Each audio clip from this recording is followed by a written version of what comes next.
The monsoon came without warning, the way desert storms always do. One moment, the Arizona sky stretched blue and endless above Highway 89. The next, clouds the color of old bruises rolled over the Copper Falls ridgeline like something alive and angry. The wind hit first, then the rain, not falling so much as attacking. Colt Rider Wolf felt the first drops hit his face like thrown gravel. He twisted the throttle on his custom Harley, and the engine growled in response.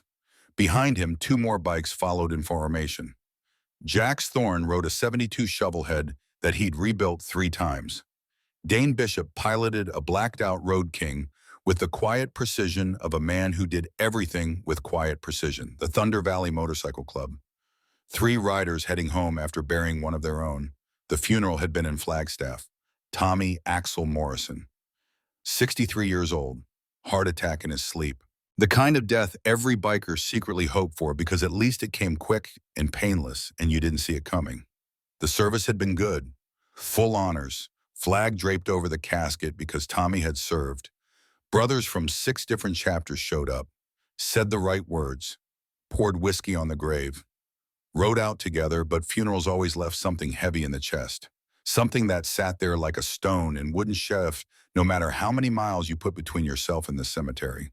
Colt felt it now. That particular weight that came from watching another friend disappear into dirt while you kept breathing and riding and wondering when your turn would come. The rain intensified. Visibility dropped from a mile to 100 yards to nothing at all. The highway turned into a river.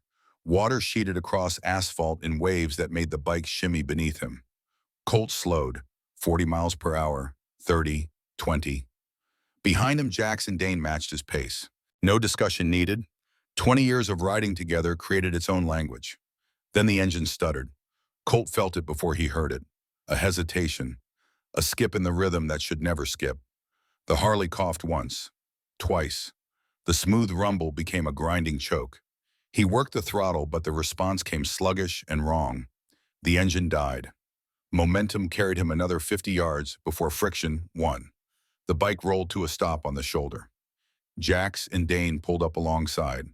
3 riders sitting in a deluge, watching steam rise from Colt's engine like the ghost of something mechanical giving up. "Fuel system?" Jax had to yell over the rain. Colt didn't answer. He climbed off the bike and knelt beside it. Water ran down his leather jacket in streams. His beard was already soaked. He didn't care. The Harley was more than transportation. It was 30 years of memories welded to chrome and steel.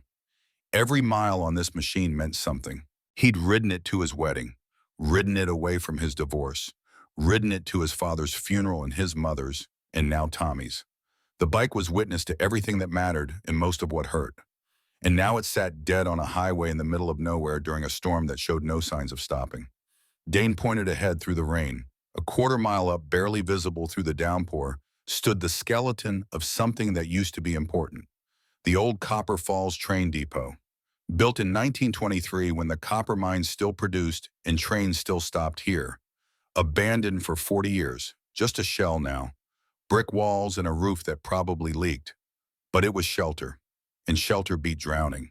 They pushed the bikes, 3 grown men in leather shoving half a ton of motorcycle through mud and rain. No words exchanged, just grunting effort and boots losing traction and muscles burning. By the time they reached the depot, all 3 were breathing hard. The building looked worse up close. Graffiti covered the walls. Windows had been smashed decades ago. The main door hung crooked on one remaining hinge, but the roof held. Inside, the floor was concrete, dry, empty except for some scattered debris and the particular smell of places long abandoned. They rolled the bikes inside. The sound of rain hitting the roof echoed off bare walls. Colt found an old wooden crate and sat down hard. His back hurt. His knees hurt. Everything hurt the way it hurt when you were 46 and had spent your life doing things that weren't kind to a body. He stared at the Harley like it had personally betrayed him. Jax already had his toolkit out. The man was 43, but moved like someone 10 years younger. All muscle and momentum and the kind of energy that came from actually enjoying what you did for a living. He'd been a mechanic before he was a biker. Or maybe he'd been both simultaneously since birth. Hard to separate the two with Jax. "Let me look," Jax said. For the next 20 minutes, Jax worked while Colt watched, and Dane stood by the entrance, staring out at the rain.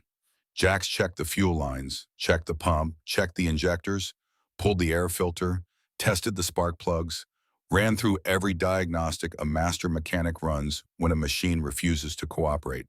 Nothing worked. "It's the fuel pressure regulator," Jax finally said. His voice carried the frustration of a man who'd found the problem but couldn't fix it. "It's shot. Probably been going bad for weeks. Just picked today to die completely." "Can you fix it?" Colt asked. "Not without parts, not without tools we don't have. We're looking at a full teardown. Hours of work. And that's if I can even get to the damn thing in these conditions." Colt stood, walked to his bike, stared at it like staring would change reality. The funeral weight in his chest got heavier. This was supposed to be a simple ride home. Pay respects to a dead friend. Get back to the clubhouse. Have a drink. Try to forget that death kept taking brothers while the rest of them kept aging toward the same destination. Instead, he was stranded in a storm inside a building that smelled like piss and decay, with a bike that wouldn't start and no way to fix it. "We could call for a tow," Dane said. His voice came quiet as always. Dane spoke maybe 10 words a day. Each one mattered. "Be hours in this weather, if they come at all." "Yeah." Colt pulled out his phone. No signal. The storm or the location or both. He held it up. Jax and Dane checked theirs. Same result. 3 phones, 0 bars. Perfect. Jax went back to the bike, started tearing into the fuel system with the intensity of a surgeon who refused to lose a patient. Colt watched for a while, then walked to the far end of the depot, found another crate, sat down, closed his eyes, listened to rain and wind and the sound of Jax cursing machinery that wouldn't obey. That's when he felt it. That sensation of being watched. The particular prickle on the back of your neck that comes from predator awareness bred into human DNA over millions of years. Someone or something was paying attention from the shadows. Colt opened his eyes, scanned the depot. Empty. Just brick walls and concrete floor and rain-streaked windows. But the feeling persisted. He stood, walked slowly along the perimeter, past old graffiti that said things about the world that were probably true, past beer cans and cigarette butts, and the scattered remains of people who'd used this place for purposes that left debris. Movement in the corner. Fast. Small. Colt froze. His hand went automatically to his belt, to the knife he always carried. Not because he expected trouble, just because 46 years of living taught you that trouble came whether you expected it or not. "I know you're there," Colt said. His voice carried across the space. Not threatening, just stating fact. Nothing. Just rain and wind and Jax working on the bike. "I'm not going to hurt you, but I'd appreciate it if you stopped hiding. Makes me nervous when things hide." A pause, then a shape emerged from the shadows. Small, thin, moving with the particular caution of prey that knows predators exist. A girl, maybe 12 years old, soaked through despite being inside. Clothes that had seen better months, if not better years. Jeans torn at the knees, not for fashion, but from actual wear. A hoodie 3 sizes too big. Sneakers held together with duct tape. Hair that might have been brown or blonde beneath the dirt. It was hard to tell, but the eyes. The eyes were old. The kind of old that didn't match the face. The kind of old that came from seeing things 12-year-olds shouldn't see and surviving them anyway. Jax and Dane noticed. Both men straightened. Jax's hand stayed on his wrench, but his posture changed.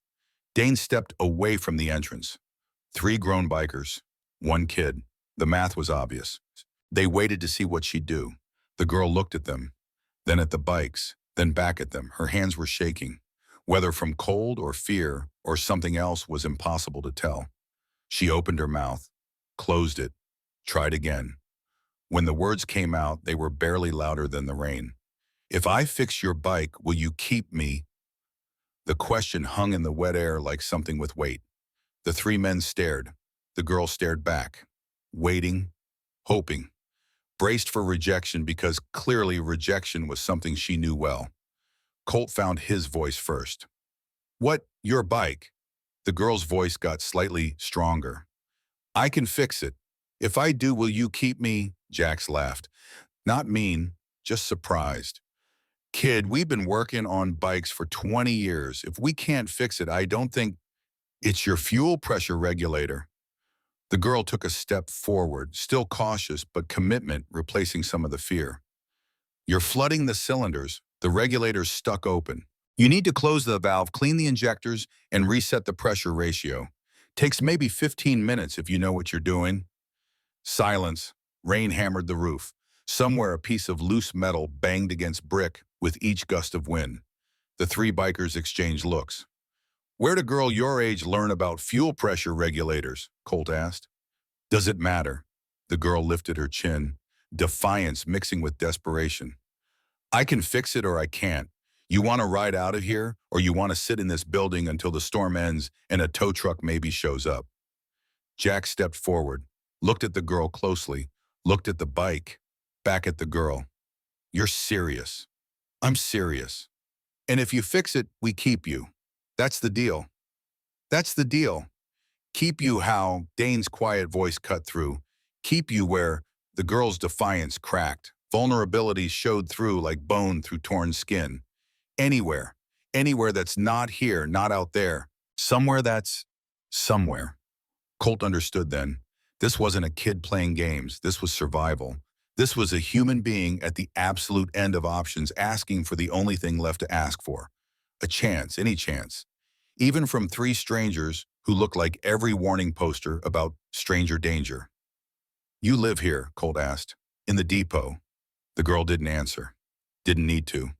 The answer was written in the dirt on her clothes and the exhaustion in her eyes and the way she stood like someone who'd learned to sleep light and run fast. Let her try, Colt said. Jax looked like he wanted to argue. Didn't. Just stepped back from the bike. Gestured at it with his wrench. Have at it, kid. The girl moved forward, knelt beside the Harley like someone approaching something sacred. Her hands came up, stopped, started again. Touched the metal with fingers that trembled, but knew exactly where to go. What happened next made Colt question 46 years of understanding how the world worked. The girl moved with absolute certainty. No hesitation, no trial and error. She found the fuel pressure regulator without looking. Opened the housing with her bare hands because Jax had already removed the cover. Looked inside like she was reading a book in a language only she understood. Wrench, she said. Phillips head screwdriver. And something to clean with. Cloth, paper towel, anything. Jax handed over tools. The girl worked. Her small hands moved faster than seemed possible. Loosening bolts, removing parts, cleaning components with the hem of her oversized hoodie. Explaining as she went in a voice that gained confidence with each sentence. Regulator valve was stuck. Built up carbon. Happens when you run rich for too long. Probably started months ago. Just a little roughness. You ignored it because bikes are always a little rough. But it got worse. Carbon built up. Valve couldn't close it properly. Started flooding the system. Then today, with the humidity from the storm, everything swelled. Valve stuck completely open. Engine drowned itself. She reassembled parts, tightened bolts, reset something Colt couldn't see. 12 minutes. Colt was counting without meaning to. 12 minutes from start to finish. The girl sat back, looked up at them. Try it now. Colt stared at her. At the bike, at Jax who looked like he'd witnessed a miracle or a con job and couldn't figure out which. Colt walked to the Harley, threw his leg over, turned the key, hit the starter. The engine turned, coughed, caught, roared to life like it had never been dead at all. The sound filled the depot. Strong, clean, perfect. Colt felt it through his entire body. That particular vibration that meant everything was right with the mechanical world. He looked at the girl. She was still kneeling on the concrete, soaked, shivering. 12 years old, and she'd just done what three men with decades of experience couldn't do. Where'd you learn that? Colt asked again. Books. The girl stood. Internet. Library computers when I could get access. YouTube videos. Junkyards where guys let me watch if I swept up after. You learn fast when your life depends on it. Your life depends on knowing about fuel pressure regulators. My life depends on being useful. The girl's voice went flat. People keep you when you're useful. Otherwise, you're just a problem that needs solving. I learned not to be a problem. Colt cut the engine, climbed off the bike, walked over to where the girl stood. She tensed, ready to bolt, but she held her ground, brave or desperate or both.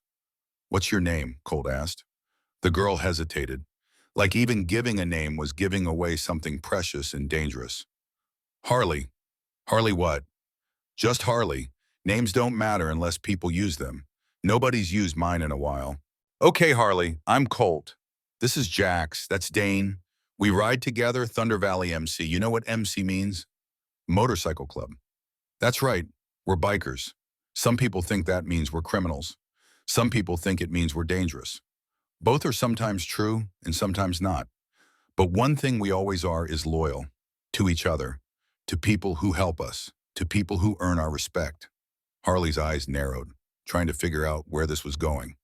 If this was the part where promises turned into lies. "You fixed my bike," Cole continued. "You asked if we'd keep you if you did. That's a hell of a thing to ask. Big ask, complicated ask. But you did what you said you'd do. So here's what we're going to do. We're going to take you back to our clubhouse. Gonna get you food. Gonna get you dressy. Gonna get you warm. Gonna figure out what the hell is going on and what we can do about it." That work for you, Harley's face did something complicated. Hope fighting with disbelief. Fighting with the learned caution of someone who'd been disappointed too many times. For how long? For as long as it takes to figure out the answer to that question. That's not an answer. It's the only answer I've got right now. I'm not gonna lie to you and say forever. I don't know forever, but I know tonight. I know food and warm and safe. I know we don't leave people standing in abandoned buildings during storms. That enough for you? Harley looked at the three men, at the bikes, at the depot walls that had been home for however long, at the rain still hammering outside, at a decision that might be the best or worst she'd ever make. "Yeah," she said, "that's enough." They rode through the storm with Harley wedged between Colt's chest and the handlebars. No helmet because they didn't have one small enough. No proper gear because there was no time to source any. Just a 12-year-old girl wrapped in Colt's leather jacket holding onto a gas tank, while three bikers carved through rain and darkness towards something resembling salvation. The Thunder Valley Clubhouse sat on the edge of Copper Falls proper, far enough from town to avoid most complaints, close enough to civilization to have power and water and the illusion of being part of something. The building had been a garage once, 2 bays, lift system, tool benches, everything a mechanic needed to make a living. Then Colt bought it 15 years ago and converted it. The bays became common space.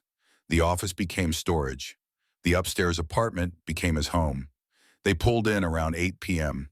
The rain had led up to a miserable drizzle. Harley climbed off the bike, moving like someone who'd been vibrating at 60 miles per hour for 30 minutes and couldn't quite remember how to stand still. Her legs buckled. Colt caught her. She jerked away, caught herself, stood on her own. "I'm fine," Harley said. "Didn't say you weren't." Inside, the clubhouse smelled like motor oil and leather and the particular musk of men who spent more time with machines than people. A pool table dominated one corner. A bar ran along the back wall. Motorcycle parts hung from the ceiling like some kind of mechanical chandelier. Posters covered the walls. Bikes, bands, women from calendars that were probably considered inappropriate now but had been funny once. Three other members were there, working on bikes, drinking beer, watching TV with no sound on because bikers didn't need dialogue to know what was happening on the screen. They looked up when the door opened, looked at Colt, at Jax, at Dane, at the small, wet figure in the oversized jacket. "Who's the kid?" This from a man named Pike. 50s, bald, covered in tattoos that told stories if you knew how to read them. "Her name's Harley," Colt said. "She's staying tonight." "We're not a daycare," Pike said.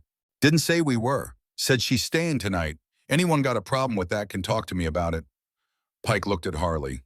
Harley looked back, the kind of stare that didn't blink or flinch or apologize for existing. Pike grunted, went back to his beer. Conversation over. Maggie Sutton's diner was 3 blocks away. Colt called ahead, ordered food. Enough for 4 people because Harley looked like she hadn't eaten properly in however long she'd been living in that depot. Then he took her upstairs to his apartment. The place was small. Kitchen, living room, one bedroom, bathroom with a shower that worked most of the time. Nothing fancy, but clean, organized. The home of a man who lived alone and preferred it that way. Bathroom's there, Colt pointed. Towels in the cabinet, shower works. Hot water takes a minute. Don't touch the right knob too fast or you'll scald yourself. Take your time. Food'll be here when you're done. Harley stood in the middle of the living room looking lost. Why are you doing this? You fixed my bike. That's not why. Colt paused. Looked at this kid who saw through bullshit better than most adults. You're right, that's not why. I'm doing it because leaving you in that depot felt wrong.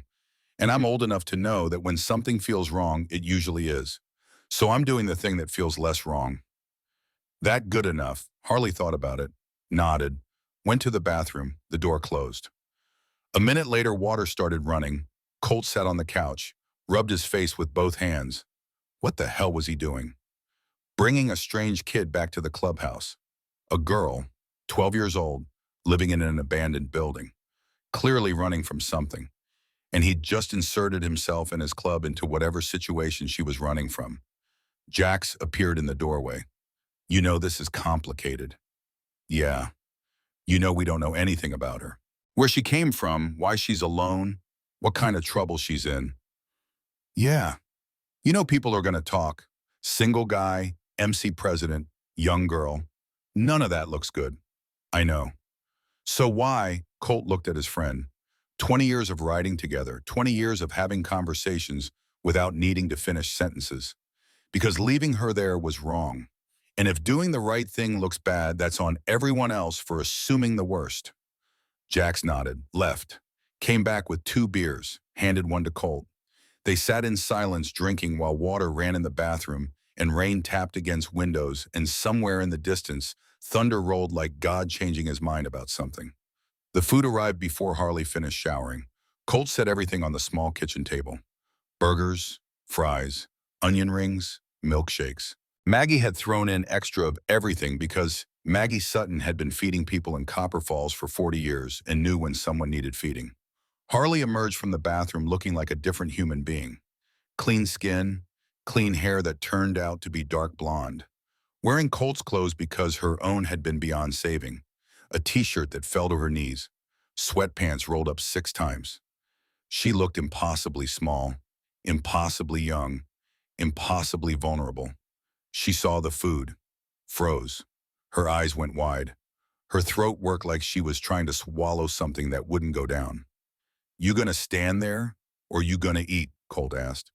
Harley moved to the table, sat down slowly, looked at the food like it might disappear if she blinked, picked up a French fry, ate it, picked up another. Then the discipline broke and she was eating like someone who hadn't eaten in days, which she probably hadn't.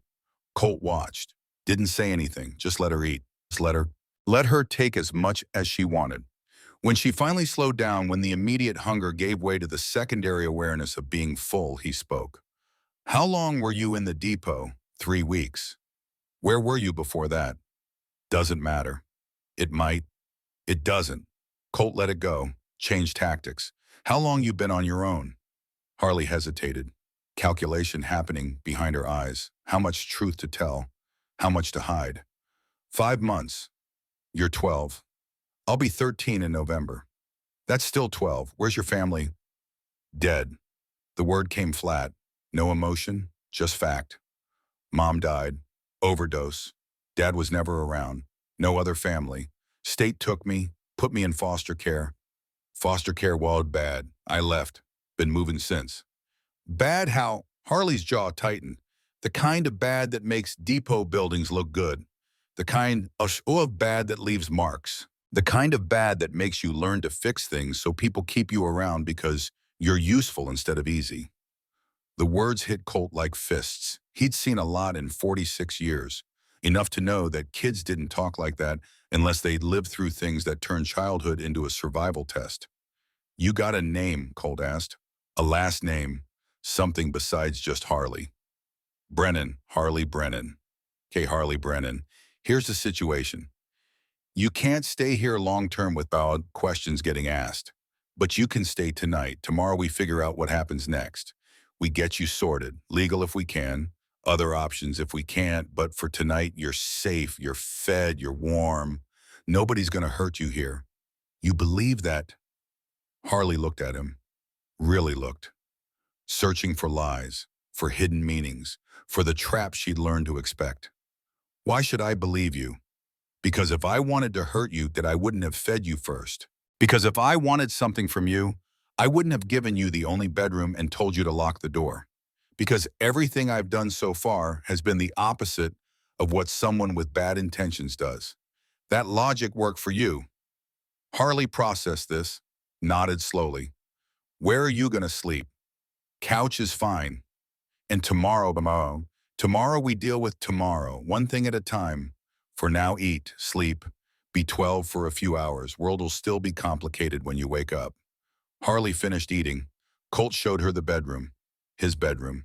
Clean sheets, soft mattress, more luxury than someone living in a depot could imagine.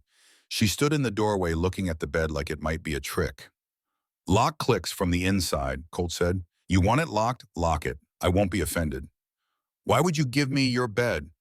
Because you're 12 and I'm 46, and sleeping on couches hurts less when you're 12. Harley stepped inside, turned to face him. Thank you. You're welcome. I mean it. Thank you. The door closed. The lock clicked.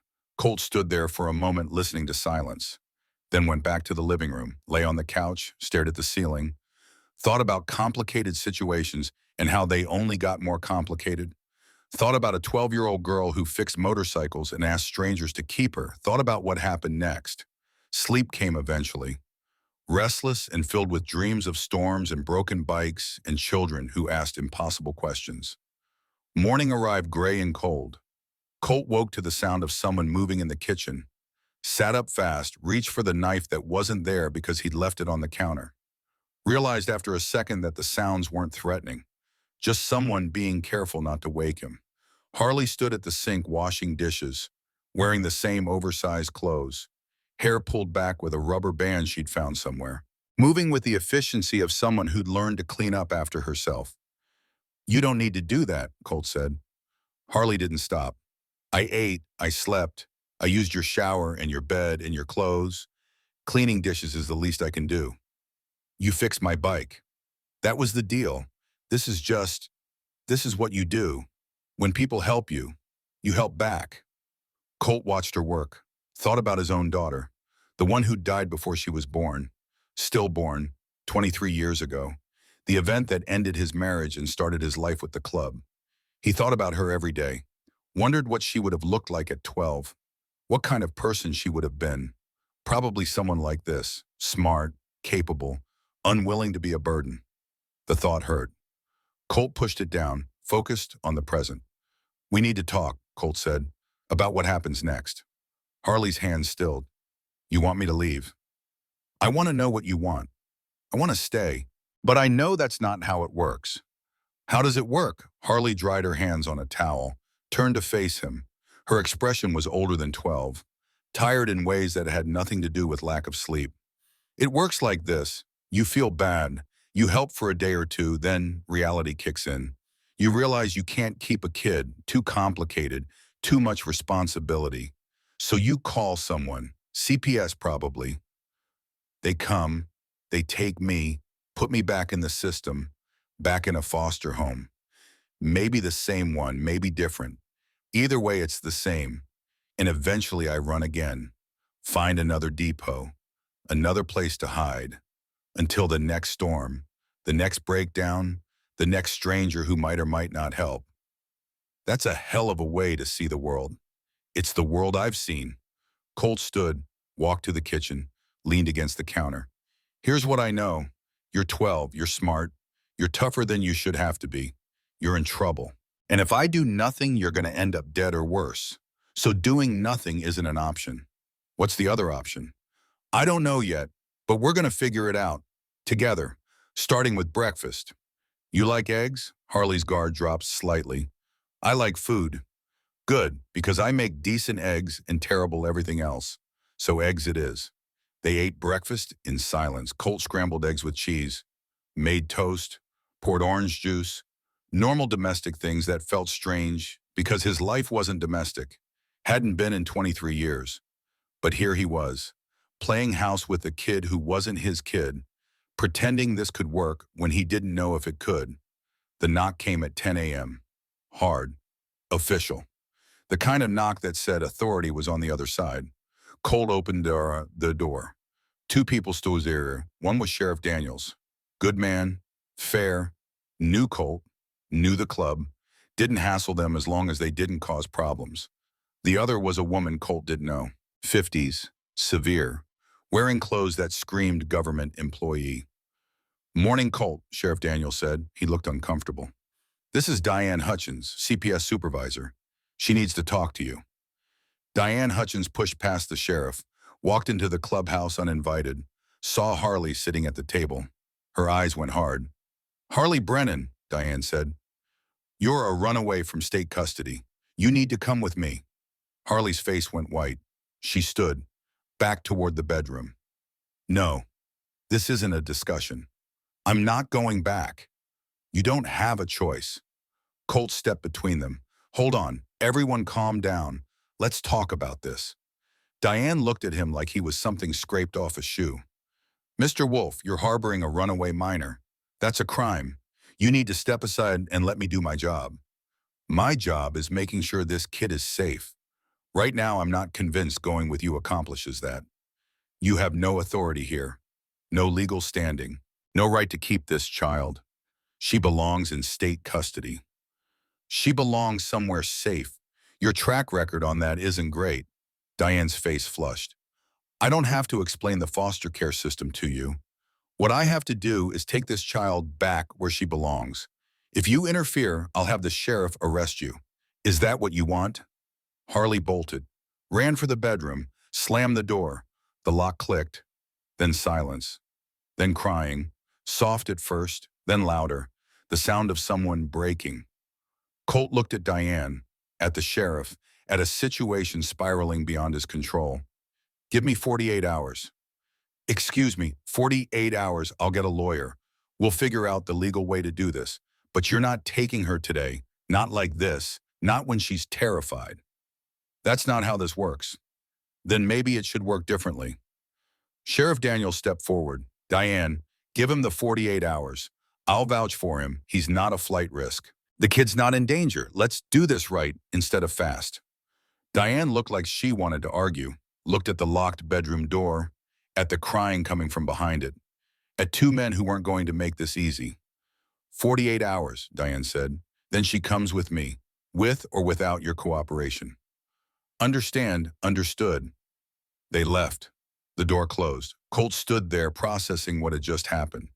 48 hours, 2 days to figure out something that should probably take months. 2 days to navigate a system designed to protect children, but often didn't. 2 days to save a 12-year-old girl from going back to whatever hell she'd run from. He walked to the bedroom door, knocked softly. Harley, they're gone. No answer, just crying. I know you're scared. I know you don't trust this. Don't trust me.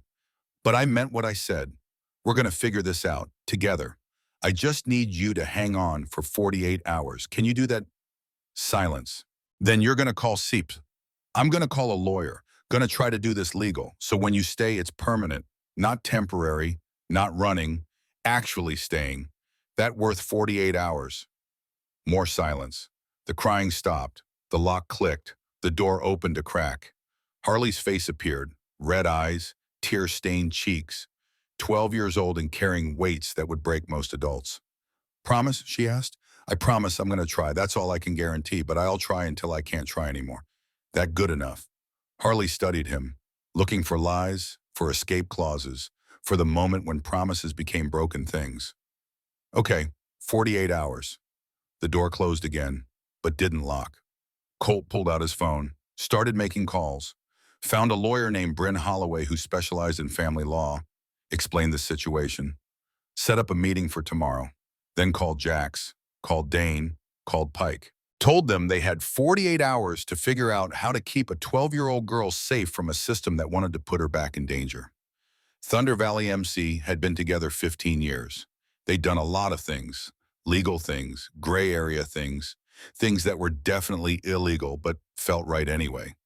But they'd never done this, never fought for custody of a child, never challenged CPS, never inserted themselves into the machinery of the state. They were about to start. Outside, the rain began again, softer this time, more persistent than violent, the kind of rain that settled in for days. Colt stood at the window watching water run down glass, thought about storms and motorcycles and children who asked impossible questions. If I fix your bike, will you keep me? The question echoed, demanded an answer more complicated than yes or no, an answer that would require lawyers and courts and fighting systems that didn't like being fought. But Colt Ryder Wolf had been fighting his whole life, for his club, for his brothers, for principles he couldn't always articulate, but knew in his bones were right. Time to fight for one more thing. Time to fight for a girl who fixed more than motorcycles. Time to fight for someone who deserved to be kept. Bryn Holloway's office smelled like old paper and new coffee, the kind of place where hope went to drown in legal precedent. She was 38 and looked 50. Family law did that. Spent years watching the system fail children while pretending it worked. But she kept showing up, kept fighting, kept believing that sometimes the right outcome was possible even when probability said otherwise. Colt sat across from her desk, Harley beside him. The girl hadn't said much since they'd arrived, just stared at the diplomas on the wall like they were written in a language she didn't speak, which they were. The language of institutions that had failed her repeatedly. Bryn set down her pen, looked at them both with eyes that had seen this movie before and knew how it usually ended. I'm going to be honest with you. This is nearly impossible. Nearly, Colt said. Not completely. Mr. Wolf. Colt. Colt, you're a single man, president of a motorcycle club. You have a criminal record. Assault. 15 years ago, but it's still there. You have no experience with children, no family law background, no female presence in your home, and you're seeking custody of a 12-year-old girl who's a runaway from the foster system. The state doesn't like admitting its placements fail. Giving custody to you means admitting exactly that. So we're screwed, Harley said. First words she'd spoken in 20 minutes. Bryn shifted her attention to the girl. No, we're fighting uphill. There's a difference. Fighting uphill just means we have to be smarter, stronger, better prepared than they are. How do we do that? We build a case. We document everything. We show that you're thriving with Mr. Wolf, that his environment is safe, that his criminal record is ancient history, that the foster placement you ran from was dangerous. We make it impossible for a judge to say no without looking like they're putting you in danger. How long does that take? Colt asked. Months, maybe a year. We've got 48 hours. Bryn laughed, bitter. Then we're not building a case, we're buying time. I can get you temporary custody, probationary. The judge will impose conditions, monthly CPS visits, proof of education, proof of appropriate living conditions, female supervision. After 6 months, we petition for permanent custody.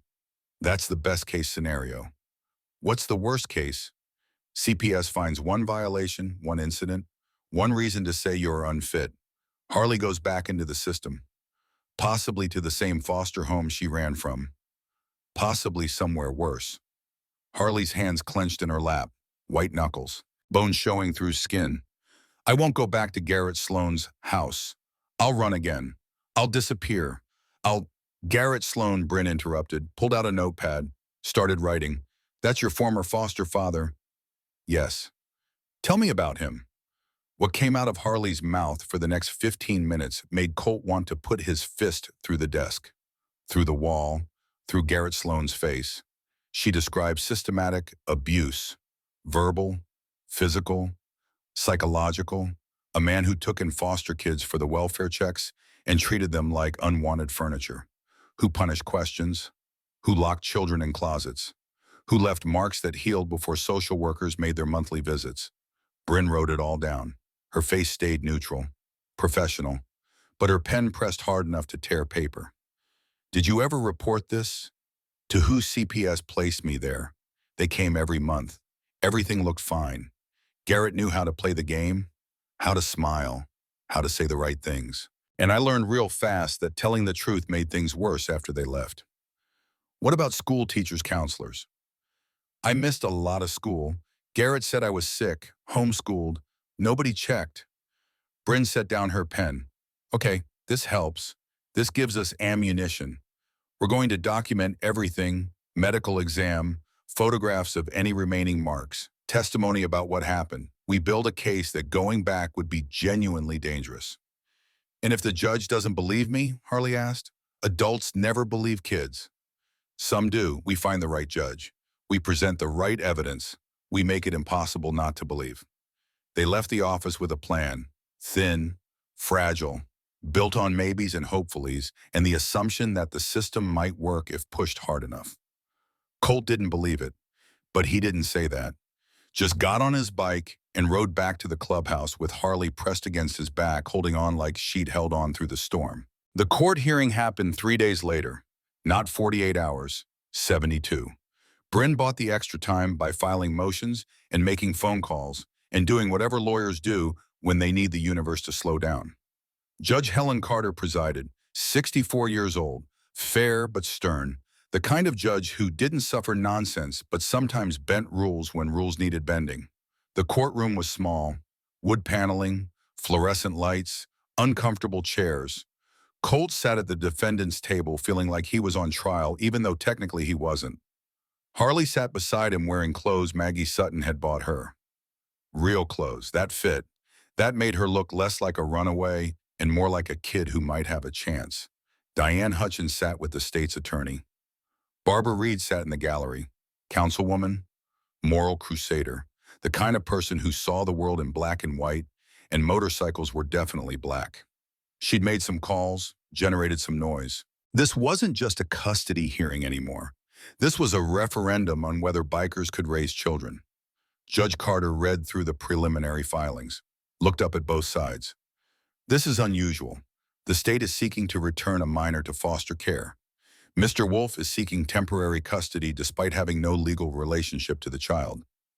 Ms. Holloway, why should I grant this? Bryn stood. Your Honor, Harley Brennan ran from her foster placement because it was unsafe. She spent 3 weeks living in an abandoned building. She would have died if Mr. Wolf hadn't found her. Returning her to that system without investigation would be negligent. The system failed once. That doesn't mean it will fail again.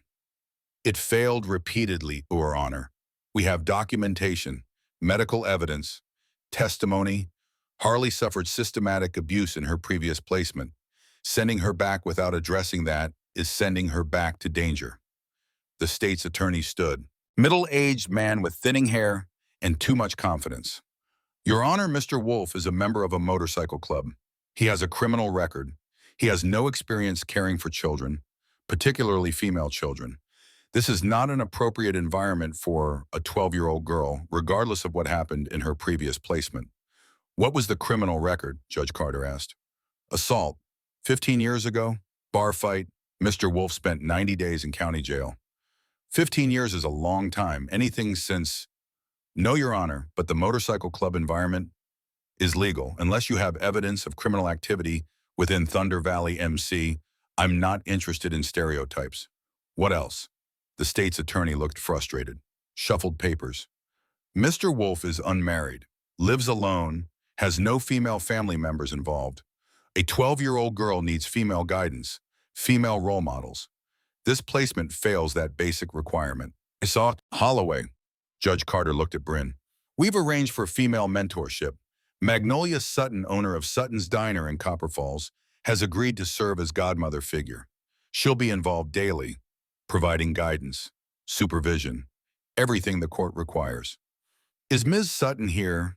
Maggie stood from the gallery, 62 years old, gray hair pulled back, wearing a dress she probably saved for funerals and court appearances. Yes, Your Honor, I've known Colt Wolf for 20 years.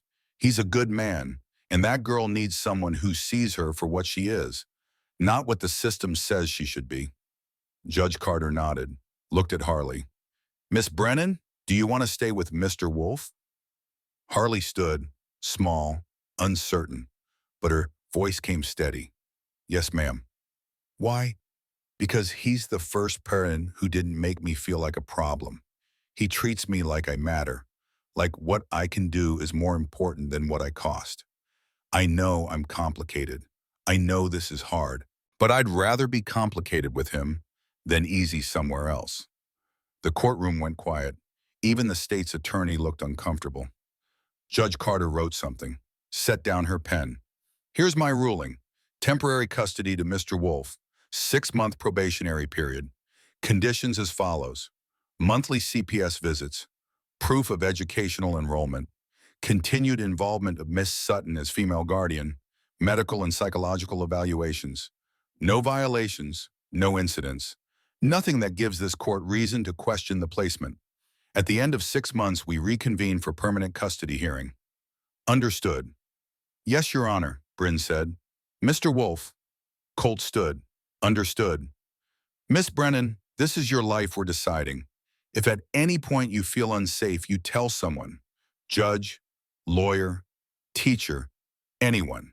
This placement continues only as long as it serves your best interests. Clear.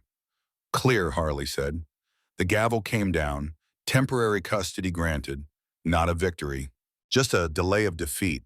But sometimes delays were all you got. They walked out of the courthouse into Arizona sunshine. Harley looked up at Colt. 6 months. 6 months. And then they decide forever.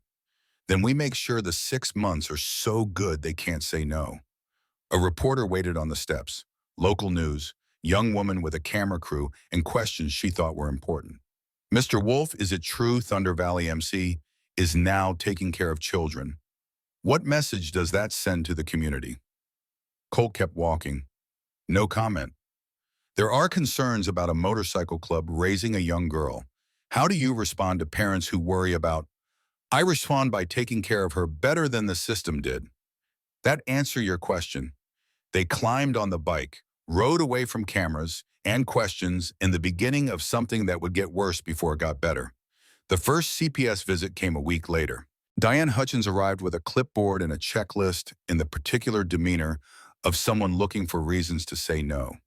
She inspected the apartment, checked the bedroom, interviewed Harley alone, asked questions designed to find cracks. Are you happy here? Yes. Do you feel safe? Yes. Has Mr. Wolf ever made you uncomfortable, touched you inappropriately, said anything that seemed wrong? No, he's been completely appropriate, more appropriate than any adult who was actually supposed to take care of me. Diane made notes, checked boxes, looked disappointed when everything checked out. You're attending school. Online program, Maggie helps me with homework. I'm ahead in 3 subjects. You have your own space privacy. I have a bedroom with a lock. Colt sleeps on the couch. I've got more privacy here than anywhere I've ever lived. More notes, more boxes. Diane couldn't find what she was looking for because what she was looking for didn't exist. Colt wasn't abusing Harley, wasn't neglecting her, was actually doing exactly what foster parents were supposed to do but rarely did, and that made the narrative uncomfortable. I'll be back next month, Diane said on her way out.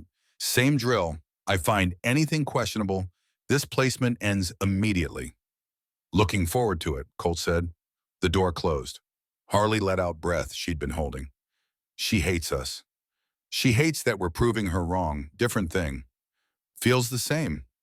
Probably does. Week 2 brought Barbara Reed's campaign. The councilwoman had decided Thunder Valley MC was her next crusade. She called town meetings, stood in front of concerned parents, and painted pictures of danger. Motorcycle gangs, criminal elements, inappropriate environments for children, especially girls. The petition started online. Protect our children, keep Copper Falls safe. 400 signatures in 3 days. Parents who'd never met Colt or Harley or anyone from Thunder Valley. But they knew what motorcycle clubs meant, what they'd seen in movies and on TV. Danger, drugs, violence, everything you didn't want near children. The school board met and voted 7-2. Harley Brennan would not be enrolled in Copper Falls Middle School. Too controversial, too many parent complaints. Better to avoid the situation entirely. She could do online school, homeschool, anything that didn't involve putting her in a building with other people's children. Maggie brought the news to the clubhouse, handed Colt the letter. They're scared. Of what? Of change, of admitting they might be wrong, of a 12-year-old girl proving that families don't look like they're supposed to look. She's better off without them anyway. Maybe, but she shouldn't have to be. Harley took the news quietly. Didn't cry, didn't rage, just nodded and went back to the bike she was rebuilding in the garage bay. A 67 Triumph Bonneville someone had abandoned. Engine seized, frame rusted. Most people would call it scrap. Harley called it a project. Colt found her there an hour later, hands covered in grease, tools spread around her like a surgeon's instruments, working with the focus of someone who'd learned that machines didn't judge, didn't exclude, just required skill and patience and the willingness to figure out how broken things fit back together. "You okay?" Colt asked. "I'm fine." "You don't seem fine." Harley didn't look up, kept working. "I knew this would happen. Knew people would react this way. Doesn't matter if I'm smart or useful or trying harder than anyone else. I'm the girl living with bikers. That's all they see. What do you want to do about it?" "What can I do? Prove them wrong, show them what you can do, make it impossible to ignore." Harley set down her wrench, looked at the motorcycle, at Colt. "How?" "You tell me. You're the one with the mechanical genius. What would make people see past their assumptions?" Something shifted in Harley's expression. An idea forming, dangerous and brilliant, and exactly the kind of thing a 12-year-old with nothing to lose would think. "I could open a garage." "You could.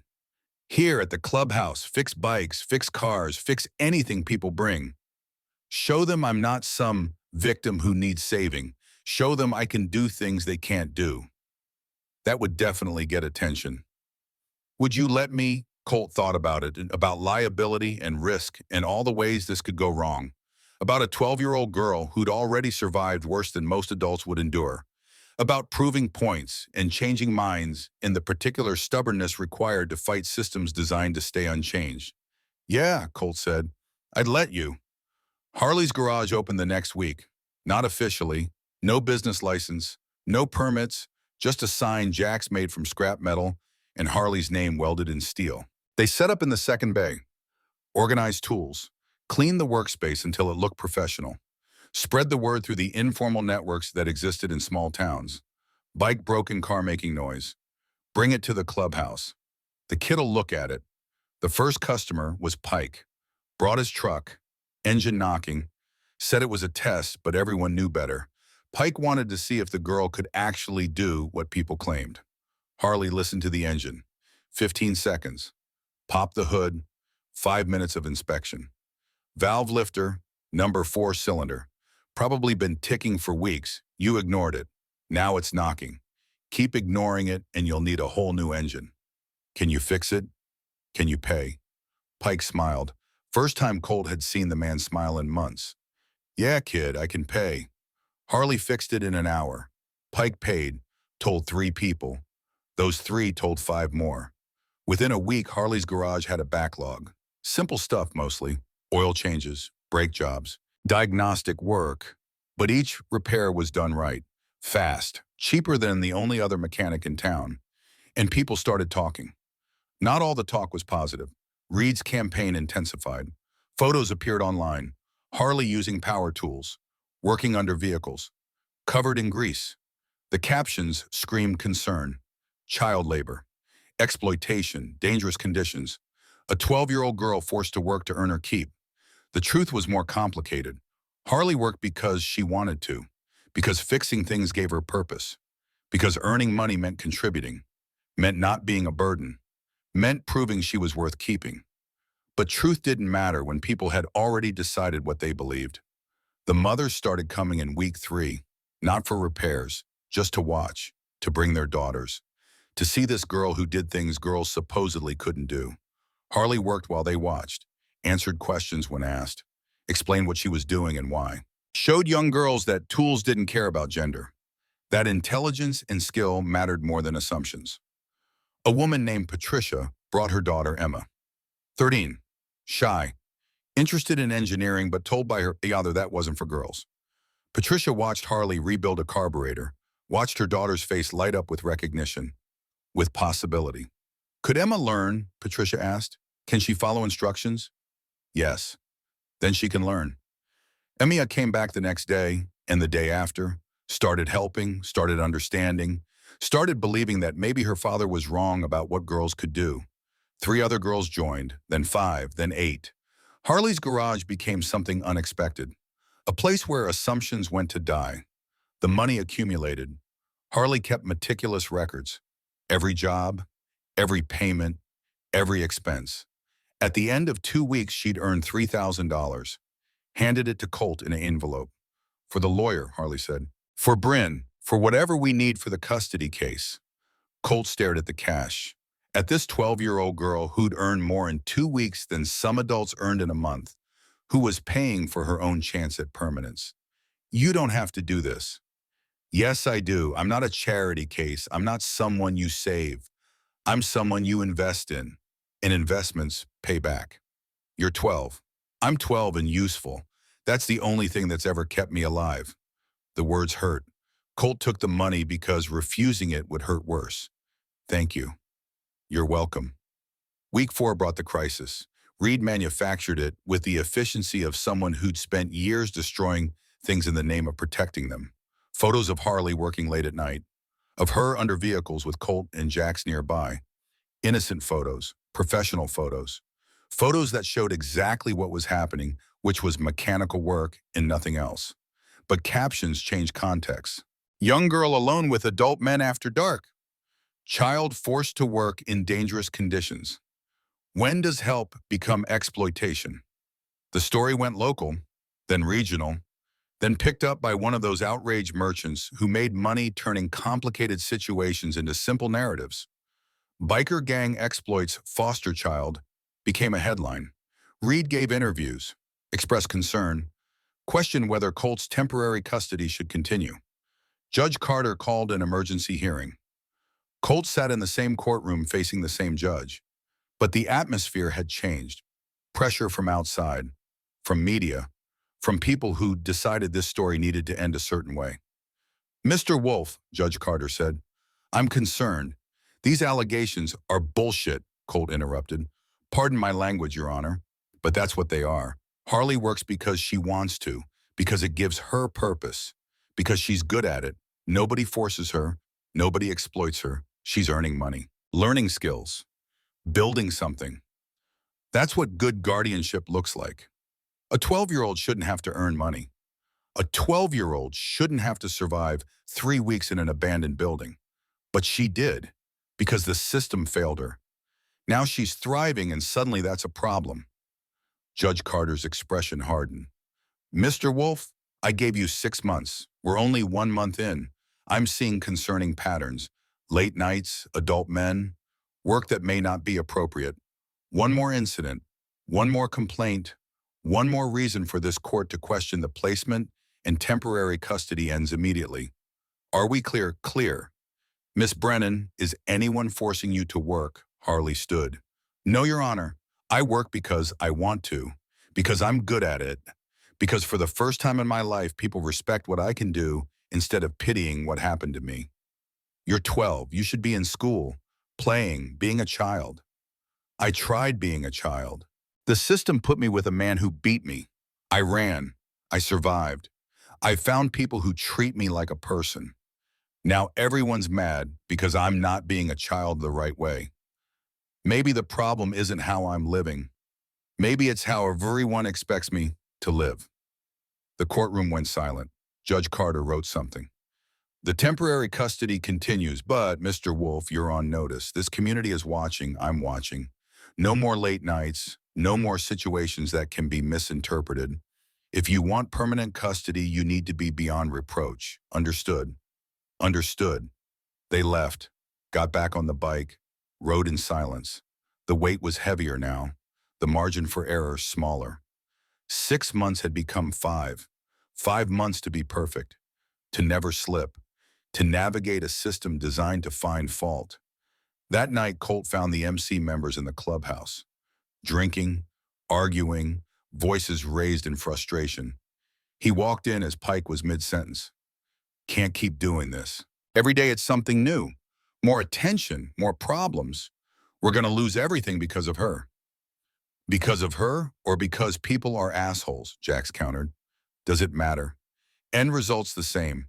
We lose our home, our clubhouse, everything we've built. For what, one kid? One kid who fixed your truck, Dane said quietly. One kid who's worked harder in a month than most people work in a year. Doesn't change the math. We're outnumbered. The whole town's against us. Reed's got momentum. Eventually she wins and we lose everything. Colt listened from the doorway. Didn't interrupt. Let them say what needed saying. He understood. This wasn't just about him and Harley. This affected everyone. Their home, their reputation, their way of life. And asking them to risk everything for one 12-year-old girl was asking a lot. But as he listened, he realized something. They were arguing, debating, not agreeing to give up, just processing the reality of the fight. That was different. That meant something. He was about to speak when he noticed movement in the shadows. Harley, standing by the stairs, listening. Her face was blank, but her eyes told the story. She'd heard everything. Heard Pike say they'd lose everything because of her.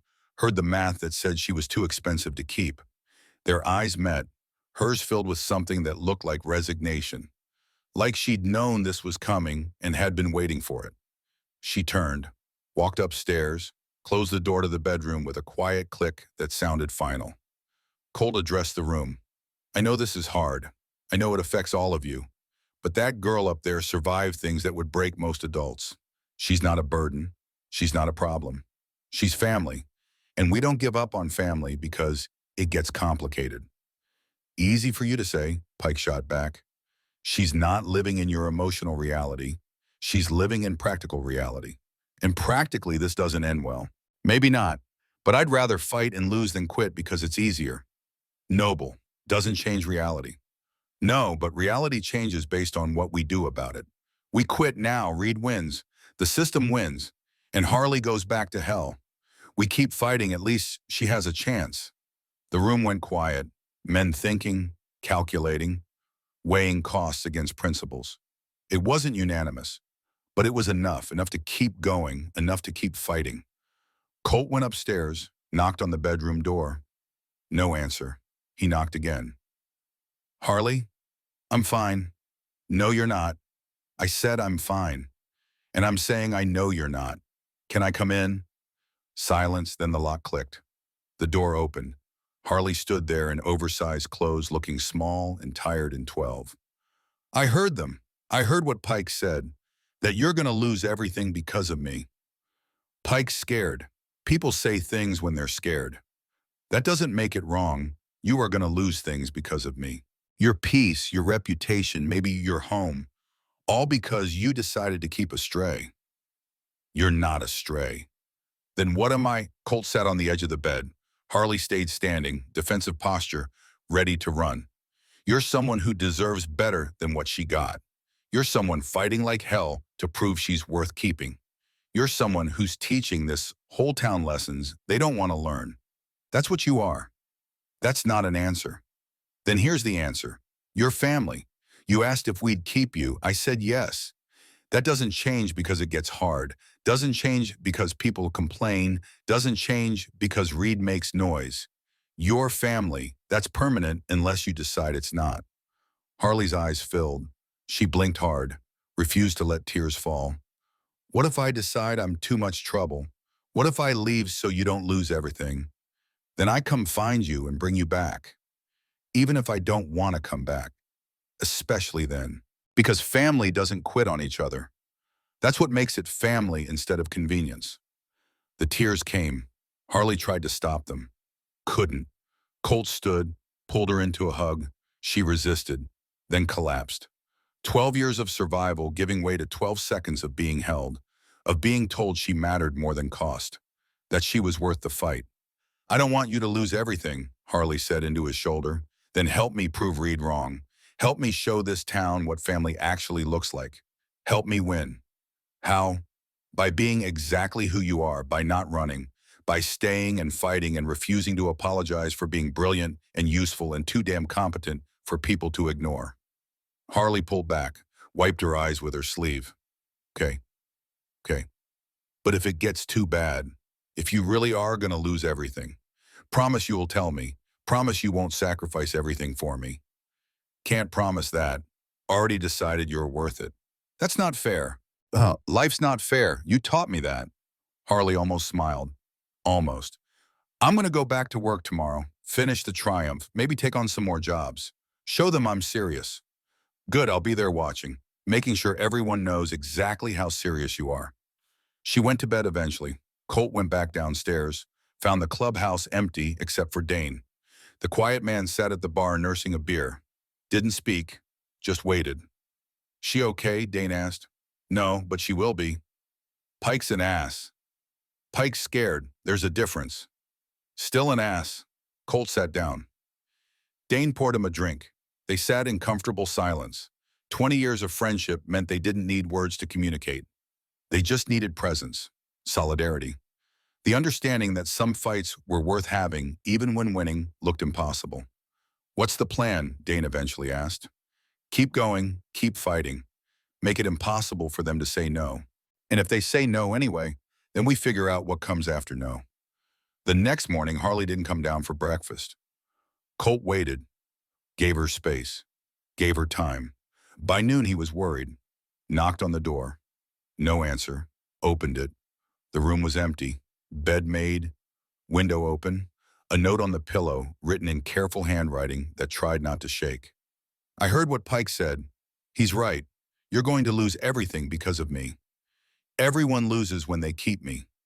Mom lost her life. The system lost money. You're going to lose your home. I can't watch that happen. Thank you for keeping me as long as you did. Thank you for making me believe I was worth it. But I'm not worth you losing everything. I'm sorry. Harley, Colt's chest went cold. He ran downstairs, yelled for Jax, for Dane, showed them the note. They called everyone, every MC member, every friend, every person who might have seen a 12-year-old girl running from the only home she'd had in 5 months. Nobody had seen her. Colt knew where she'd go. Back to the beginning. Back to where it started. Back to the depot where she'd learned to survive alone. He got on his bike, rode faster than safe, faster than legal. Didn't care, just needed to find her before she disappeared completely. The depot looked the same. Empty, abandoned, haunted by memories of desperation. Colt parked, walked inside, called her name, got silence in response, searched every corner, every shadow, found nothing. Dane arrived 20 minutes later. Then Jax. They split up, covered ground, asked questions at gas stations and convenience stores, showed photos, a 12-year-old girl, dark blonde hair, old clothes, traveling alone. Nobody had seen her. 18 hours passed. Night became day, became night again. Colt didn't sleep, couldn't sleep, just kept searching, kept calling her name, kept hoping she'd answer. Dawn came gray and cold.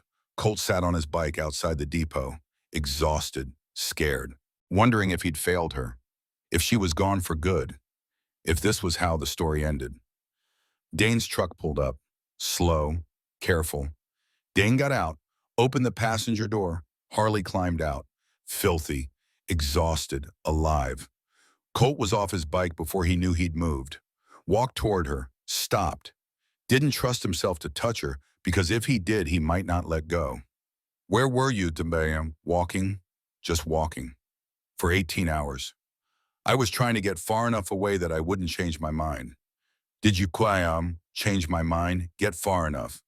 Harley looked at him at Dane at the depot behind them. No, I got about 40 miles. Then sat down on the side of the highway and realized I didn't have anywhere to go. And the only place I wanted to be was back there. Even if it means you lose everything, even if I'm selfish for wanting it, I still want it. Colt closed the distance, pulled her into a hug that was too tight and lasted too long. Didn't care. You're not selfish. You're 12, and you're mine, and you don't get to run away because you think you're protecting me. That's not how this works. Everyone loses when they keep me. That's not true. It is, Mom. The system, you're next. Your mom didn't lose because of you. She lost because addiction is a disease. The system lost because it's broken. And I'm not losing anything except sleep worrying about you. but I'm gaining something a hell of a lot more important. What? Purpose, family. A reason to be better than I was. You think you're a burden. I think you're the best thing that's happened to me in the 23 years. So we're both wrong about each other.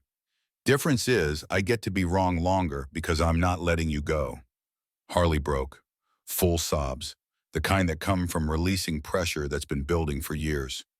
Colt held her. Let her cry. Let her release everything she'd been carrying. When she finally pulled back, her eyes were red but clear. I'm sorry, Harley said. Don't be sorry. Be here. That's all I need. They rode back together. Harley pressed against Colt's back the way she'd pressed through the storm, holding on, trusting, believing that maybe this time someone would actually keep her. The clubhouse was full when they arrived. Every MC member, Maggie, Bryn, even some townspeople who'd heard about the search and wanted to help. They saw Harley, saw she was safe. The tension broke.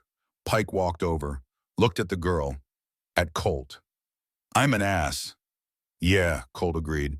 Kid, I'm sorry, what I said. It was fear talking, doesn't excuse it, just explains it. Harley looked at him. You weren't wrong, I'm costing you things. So what? Worth it? You're worth it. We all decided that. Unanimously this time. Your family. That means we fight for you, no matter what it costs. Harley nodded, couldn't speak, just nodded. Colt looked at everyone assembled, at family that wasn't blood but was real anyway. 5 months left, 5 months to be perfect. To show Judge Carter and this town and everyone else that we're serious. That Harley belongs here, that family means more than biology. We do this together, all of us, and we win, because the alternative is unacceptable. Heads nodded, agreements murmured, unity forged through crisis. They'd keep fighting, keep proving, keep protecting this 12-year-old girl who fixed more than motorcycles. Outside, the sun rose over Copper Falls. A new day, a new chance. 5 months stretched ahead. 5 months to change a story that had been written badly from the start. Harley looked at Colt. What happens if we lose? We don't lose. But what if we do? Then we figure out what comes after losing. But we haven't lost yet. So we keep going, keep fighting, keep being exactly who we are. And maybe that's enough. And if it's not, Colt smiled, tired but real. Then we redefine enough. 5 months became 4. 4 became 3. Time moved like water through fingers. Each day brought new challenges, new tests, new opportunities to fail, but also new chances to prove that families didn't need to look traditional to be real. Harley's garage expanded, not in size, in reputation. Word spread through Arizona the way good stories always spread. A 12-year-old girl mechanic working out of a biker clubhouse in Copper Falls, fixing things professionals couldn't fix, teaching other girls tools didn't care about gender. The mothers kept coming, bringing daughters, watching skills transfer from one generation to the next. Patricia's daughter Emma became a regular, 13 years old, and discovering that engineering wasn't just for boys. She'd arrive after school, work alongside Harley, learn diagnostic procedures and proper torque specifications, and the particular satisfaction of making broken things whole again. Her father complained. Patricia stopped listening. Sometimes mothers had to choose between keeping peace and raising daughters who believed in themselves. 3 months before the final hearing, Diane Hutchins arrived for another monthly inspection. Same clipboard, same checklist, same expression that said she was looking for violations. She walked through the apartment, checked the bedroom, interviewed Harley in private. Still happy? Diane asked. Yes. No concerns. Nothing you're afraid to say with Mr. Wolf present. Nothing. You're not being pressured to say that. Harley set down the wrench she'd been holding, looked at Diane directly. I know you think I'm being exploited, that I'm too young to know what's good for me, but I spent 3 weeks living in an abandoned building. I survived foster care with a man who beat me. I know what bad looks like. This isn't bad. This is the first time in my life I felt safe and valued and like I might actually have a future. So no, I'm not being pressured. I'm being honest. Diane made notes. Her pen moved across the page with mechanical precision. You're working long hours in the garage. Because I want to. You're 12. You should be playing, having fun, being a child. I am being a child, just not the kind you think children should be. Maybe that's your problem, not mine. The interview ended. Diane left, filed another report that said everything was technically fine but still somehow read like a list of concerns. Judge Carter would review it, add it to the growing file, use it to make a decision that would determine whether Harley spent the next 6 years in stability or chaos. Barbara Reed's campaign never stopped, just evolved. She held rallies, town meetings, organized parent groups who'd never met Harley but were absolutely certain she needed saving. The narrative was simple. Motorcycle club equals danger. Young girl equals vulnerable. Therefore, intervention equals necessary. Logic that ignored reality but played well to fear. But something started changing around month 3. The mothers who brought their daughters to Harley's garage started talking, started organizing, started pushing back against Reed's narrative. They'd seen Harley work, seen her teach, seen their daughters' faces light up with possibility. That wasn't exploitation. That was mentorship. Patricia organized a meeting, 12 mothers in Maggie's diner after hours, coffee and determination. They'd all witnessed the same thing, a girl who'd survived impossible circumstances and was now thriving. A girl who inspired their daughters to think bigger, dream wider, believe that being female didn't mean accepting limits. Reed's telling one story, Patricia said. We need to tell the truth. We need to be loud enough that Judge Carter hears us instead of just the outrage. The hearing's in 3 months, another mother pointed out. That's not much time. Then we use it. We document everything. We get testimonials. We make it impossible for the judge to ignore what's actually happening here. They started a petition of their own. Support Harley Brennan Real Stories from Real Families. Collected signatures. Gathered testimonies. Built a counter-narrative that said sometimes families looked different and that was okay. Sometimes mentorship came from unexpected places. Sometimes the system needed to acknowledge when it was wrong. 2 months before the hearing, Garrett Sloan resurfaced, Harley's former foster father, the man who'd collected welfare checks while treating children like burdens. He hired a lawyer, filed for custody, claimed he'd reformed, completed anger management, wanted his foster daughter back. The motion hit like a fist. Bryn brought it to Colt's apartment, set the papers on the kitchen table. This is bad. How bad? Garrett's playing the redemption card, says he's changed, says Harley deserves a chance to be in a real family, with a mother figure, in a stable home environment, not with a biker gang. He beat her. We have no proof. Medical records show old injuries, but nothing definitively linking them to Garrett. Harley's testimony about the abuse is powerful, but it's her word against his. And he spent the last 5 months building a paper trail of reform.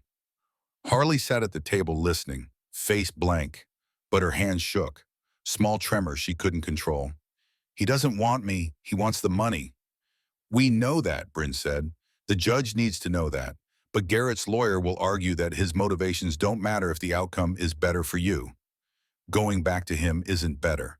It's death, maybe not physically, but everything that matters. He'll destroy it. Colt reached across the table, took Harley's hand, steadied it. He's not getting you. I don't care what games he plays, what lies he tells, you're not going back there. You can't promise that. Watch me. The hearing was scheduled for June 15th, 6 months to the day after Judge Carter granted temporary custody.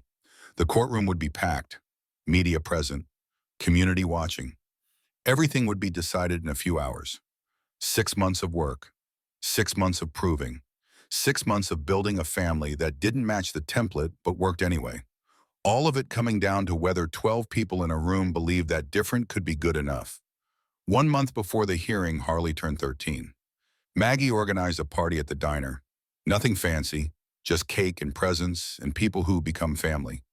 The MC members came, the mothers and daughters from the garage, even some townspeople who decided that maybe bikers weren't villains after all.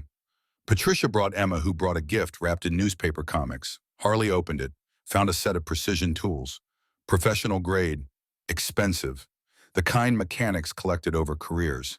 My father gave me money for a dress, Emma said. I bought these instead, figured you'd get more use out of them. Your father's going to be man. My father's going to learn that his opinions about what girls should do don't matter as much as what girls actually do. They ate cake, sang badly, celebrated a birthday that 6 months ago Harley thought she'd spend alone in a depot. Now she was surrounded by people who'd chosen her, who'd fought for her, who'd proven that family was action, not biology. Colt gave her a gift after everyone left. Small box, wrapped carefully. Harley opened it, found a necklace, simple silver chain with a wrench pendant, tiny but perfect. So you remember, Colt said. The question you asked, the answer I gave, the deal we made. If I fix your bike, will you keep me? That's right. You fixed it. I'm keeping you. This is proof. Harley put it on, touched the pendant. What if the judge says no? Then we appeal, we fight, we find another way. But this doesn't end in 3 weeks. This is permanent regardless of what some judge says. That's not how the law works. Then the law needs to change. The 3 weeks passed, time compressed into stress and preparation and sleepless nights. Bryn worked 18-hour days building their case, collecting testimonies, preparing arguments, creating a narrative that said Harley Brennan belonged with Colt Wolf and Thunder Valley MC because belonging wasn't about matching templates. It was about what worked. The mothers prepared too, organized their testimonies, practiced what they'd say, made sure Judge Carter would hear from real people about real impacts. Not theories, not assumptions, not fear dressed up as concern, just truth. Garrett's lawyer prepared differently, built a case around redemption and second chances in what children supposedly needed. Traditional families, 2 parents, suburban homes, everything that looked like it should work even when it didn't. June 15th arrived with cloudless skies and temperatures already climbing toward uncomfortable. The courthouse parking lot filled early. News vans, reporters, people who'd decided this story mattered enough to witness its conclusion. Colt rode up on his Harley with Harley pressed against his back. Same way they'd ridden that first night. Same way they'd ridden every day since. They walked into the courthouse together. Harley wore new clothes, bought with money she'd earned. Dark jeans, white shirt, the wrench necklace visible against her collar. She looked like someone who'd survived, who'd fought, who'd earned the right to choose her own family. The courtroom was packed. Standing room only. Judge Carter took the bench looking stern and tired, like she'd rather be anywhere else but knew this job required her presence. She reviewed the case file, set it down, looked at both sides. This is unusual, Judge Carter began. 6 months ago, I granted temporary custody to Mr. Wolf despite significant concerns. Today, we determine if that placement becomes permanent or if Miss Brennan returns to state custody. I've reviewed all filings, all reports, all documentation from both sides. But I want to hear from people directly. Mr. Garrett, you're seeking custody. Why swam? Garrett Sloan stood. He'd cleaned up for court, wore a suit that didn't quite fit, looked like someone playing the part of reformed man. Your Honor, I made mistakes. I admit that. But I've changed. Completed anger management. Started therapy. Got my life together. Harley deserves a real family, not a motorcycle club. She deserves a mother figure, a stable home, everything I can provide now that I couldn't before. You were her foster parent. She ran from your care. Why should she return? Because people change. Because I learned from my failures. Because she needs what I can give her. Structure, discipline, a proper environment for a young girl. Judge Carter made notes, looked at Colt. Mr. Wolf, you've had 6 months. Make your case. Colt stood. He wasn't comfortable with speeches, with formal settings, with saying things that mattered in front of crowds. But he'd learned that discomfort didn't excuse silence. Your Honor, 6 months ago, Harley asked me to keep her if she fixed my bike. She fixed it. I'm keeping her. That's the simple version. The complicated version is that she's thrived here, built a business, taught dozens of girls mechanical skills, earned money, contributed to her community. She's not being saved. She's saving herself. I'm just providing space for that to happen. Space in a motorcycle club, with adult men, no female presence beyond Ms. Sutton's occasional involvement. Maggie's there daily, but you're right, it's not traditional. But traditional failed Harley. Traditional put her with Garrett. Traditional left her in a depot for 3 weeks. Sometimes traditional is just another word for repeating the same failures. Garrett's lawyer stood, interrupted. Your Honor, Mr. Wolf is a single man with a criminal record living in a motorcycle club. That's not an appropriate environment for a 13-year-old girl, regardless of how well she's adapted. Children adapt to survive. That doesn't mean the adaptation is healthy. Ms. Holloway, Judge Carter looked at Bryn. Bryn stood. Your Honor, we have witnesses, real people who've seen Harley's transformation, who've watched her thrive, who've seen their own children inspired by her example. We'd like to call them. Proceed. What happened next was the mother's twist, the counter-narrative that Barbara Reed never saw coming. Patricia took the stand first, testified about Emma, about a daughter who'd been told engineering wasn't for girls, who'd watched Harley rebuild an engine and suddenly believed she could do anything. My daughter wants to go to MIT now. She wants to study mechanical engineering. She has goals she never had before. Because she met Harley. Because she saw what's possible when we stop telling girls what they can't do. Another mother followed. Then another. 12 women total, each with the same story. Daughters inspired, lives changed, beliefs challenged. They had brought their daughters to watch a girl work with tools. Those daughters now believed they could do the same. That wasn't exploitation. That was transformation. The courtroom shifted. You could feel it, the narrative changing. Reed looked furious. Garrett looked confused. Judge Carter looked thoughtful. Diane Hutchins testified next. For the state, she described her monthly visits, listed technical compliance, then added something unexpected. I've conducted hundreds of home visits in my career. Most foster placements check boxes. They're adequate. They meet minimum standards. This placement exceeds them. Miss Brennan is healthy, educated, thriving. My personal concerns about the environment don't override the evidence of positive outcomes. Even Diane was breaking ranks, choosing truth over narrative. Then came the surprise witness. Judge Carter called a name Colt didn't recognize. Marianne Porter. A woman in her 50s walked to the stand, dark hair going gray, kind face weathered by life. She looked at Harley with recognition, with grief, with something that looked like relief. Ms. Porter, Judge Carter said, what's your relationship to Miss Brennan? I was her mother's best friend. Jessica and I grew up together.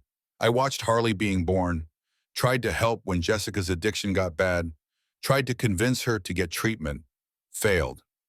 Why are you here today? Marianne's eyes filled. Because Jessica made me promise something before she died.